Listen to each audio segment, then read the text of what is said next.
Assalamualaikum warahmatullahi wabarakatuh. Saya Tia Oktaviani, mahasiswi Prodi Perpustakaan dan Ilmu Informasi, Fakultas Bahasa dan Seni Universitas Negeri Padang. Di sini saya akan menjelaskan ruang lingkup dokumen dan informasi hukum. Buku hukum. Buku hukum adalah sumber informasi yang memuat ilmu-ilmu tentang hukum. Biasanya buku hukum ditujukan untuk orang-orang yang berada di ranah hukum dan juga untuk masyarakat yang ingin mempelajari tentang hukum. Isi buku hukum biasanya memuat tentang hakikat hukum sampai ruang lingkup hukum itu sendiri. Kedua, yaitu buku bidang lain. Buku bidang lain adalah buku yang memuat informasi selain di bidang hukum. Contohnya, buku tentang akuntansi, buku tentang perpustakaan, buku tentang fisika, kimia, maupun buku bahasa Indonesia. Salah satu contohnya yaitu buku tentang akuntansi. Pada buku akuntansi ini terdiri atas beberapa bab yang membahas tentang luar lingkup akuntansi, pengertian akuntansi, dan juga tujuan dari standar keuangan yang dipelajari dalam akuntansi tersebut. Ketiga adalah buku rujukan. Buku rujukan adalah kumpulan informasi yang singkat, padat, dan jelas mengenai sesuatu istilah yang dijadikan sebagai acuan oleh penggunanya. Buku rujukan biasanya dapat berupa kamus, ensiklopedia, dan juga buku acuan. Buku rujukan sering juga dikenal dengan buku referensi. Keempat, yaitu himpunan peraturan perundang-undangan. Himpunan peraturan perundang-undangan biasanya digunakan sebagai sumber referensi utama bagi setiap orang yang berkecimpung dalam hukum, seperti jaksa, pengacara, hakim, advokat, polisi, pengusaha, mahasiswa, dan lain-lainnya. Himpunan peraturan perundang-undangan berisi mengenai undang-undang yang terkait yang terdiri atas beberapa bab, pasal, dan juga ayat-ayat. Kelima, ada jurisprudensi. Jurisprudensi merupakan keputusan-keputusan dari hakim terdahulu untuk menghadapi suatu perkara yang tidak diatur di dalam undang-undang dan dijadikan sebagai pedoman atau acuan bagi hakim lain yang menyelesaikan suatu perkara yang sama. Jurisprudensi juga disebut sebagai serangkaian putusan hukum yang dikeluarkan oleh pengadilan yang kemudian memiliki kekuatan hukum yang mengikat atau persuasif.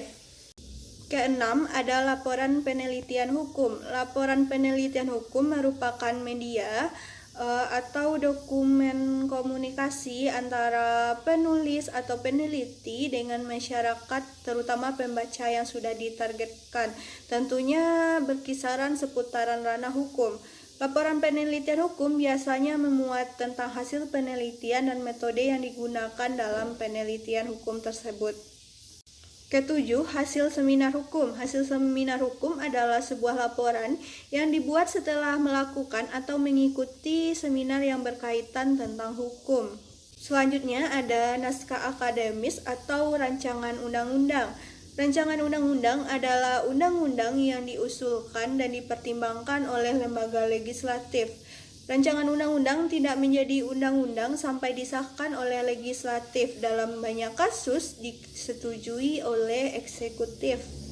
Selanjutnya ada clipping bidang hukum. Clipping bidang hukum merupakan kumpulan bagian-bagian tertentu mengenai hukum yang ada pada sebuah bahan pustaka, baik itu berupa buku, koran, maupun majalah, dan referensi yang kemudian ditempelkan pada kertas.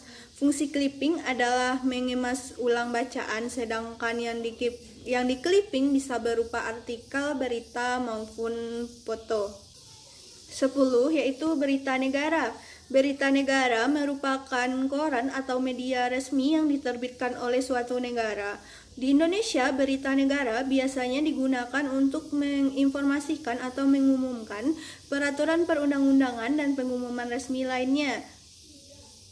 Penerbitan berita negara merupakan mekanisme penyebaran informasi perundang-undangan atau sistem dalam memberikan informasi publik kepada masyarakat yang luas.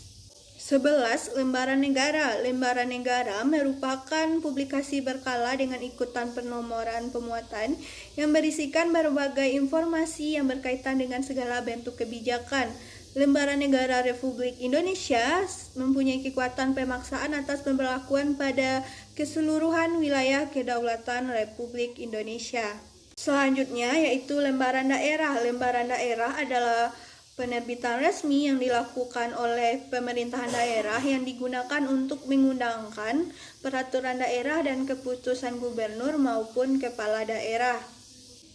13. Yaitu himpunan berseri atau himpunan keputusan menteri tertentu. Terbitan berseri adalah terbitan yang dipublikasikan dalam bagian-bagian yang berturut-turut dengan tenggang waktu tertentu dan dimaksudkan untuk terbit terus-menerus dalam waktu tidak terbatas yang tentunya memuat informasi atau memuat tentang keputusan-keputusan menteri yang bersangkutan. 14. Majalah hukum. Majalah hukum merupakan majalah yang memuat artikel-artikel ilmiah dari isu-isu aktual dan perkembangan di bidang hukum dari para ahli hukum yang disampaikan di berbagai forum. Majalah ilmiah bertransformasi menjadi sebuah jurnal ilmiah yang mengedepankan karya ilmiah di bidang hukum yang meliputi hasil penelitian hukum, kajian teori hukum, studi kepustakaan di bidang hukum, analisa atau tinjauan putusan lembaga peradilan. Selanjutnya yaitu majalah lain. Majalah lain merupakan suatu bahan cetak yang terdiri atas berbagai macam topik yang sesuai dengan tujuan dan topik dari majalah yang bersangkutan. Bukan hanya terdapat tulisan, biasanya suatu majalah terdapat gambar-gambar dan ilustrasi dari tulisan dan juga tujuannya untuk menarik pembaca dan membuat majalah lebih menarik. 16. Surat kabar. Surat kabar adalah lembaran tercetak yang memuat informasi yang terjadi di sekitaran masyarakat dengan ciri-ciri terbit secara periodik, bersifat umum, isinya aktual mengenai apa saja dan di mana saja di seluruh dunia untuk diketahui oleh pembaca. 17. Pamflet yang berkaitan dengan hukum. Pamflet maupun brosur merupakan suatu alat untuk melakukan promosi, suatu promosi kegiatan yang tentunya berkaitan di bidang hukum. 18. Bahan pustaka selain buku. Bahan pustaka selain buku merupakan salah satu jenis koleksi yang ada di perpustakaan tentunya, yang berbentuk tidak tercetak, contohnya seperti mikrofilm, CD-ROM, disket, slicer, kaset, dan lain-lainnya. Dan untuk pemakaiannya biasanya itu membutuhkan alat bantu seperti infocus maupun komputer.